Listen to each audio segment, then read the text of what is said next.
P4 కార్యక్రమంతో పేదకు పేదరికం నుండి విముక్తిని కలిగించి బంగారు కుటుంబంగా తీర్చిదిద్దే చంద్రబాబు ప్రణాళిక అహో అద్భుతం మహాద్భుతం. మంత్రి పుట్టిన నా కూతురిచ్చి పెళ్లి చేస్తే తండ్రి లాంటి వాడిని ఇంచుమించుగా లాంటి వాడిని ఏ విధంగా మోసం చేశాడో ఒకసారి మనసులో వాడితే మనసుతో ఆలోచించమని నేను అడుగుతున్నాను. వాళ్ళలో మానవత్వం ఏమైనా ఉంటుందేమో అని పరీక్షించాను. నేను మానవులం కాదు, మేము పశువులం, నమ్మిన వాళ్ళకు ద్రోహం చేస్తాం, నమ్మిన వాళ్ళ గొంతు తీస్తామని చెప్పి ఈనాడు నిరూపించుకున్న ఘాతకుడు వాడు. చరిత్ర మరవదు, ఎప్పుడూ జరిగింది.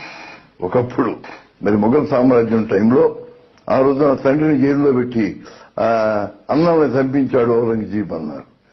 ఈనాడు అదే విధంగా చంద్రబాబు నాయుడు ఏ విధంగా తన తండ్రి లాంటి ఎన్టీ రామారావుకి ద్రోహం చేశాడు కేవలం పదవి కోసం, ఏ విధంగా ఆత్మని అమ్ముకున్నాడు, ఏ విధంగా మానవత్వాన్ని చంపుకున్నాడు అనేది నిదర్శనం. సాక్షాత్తు ఇది శాశ్వతంగా ఉంటుంది.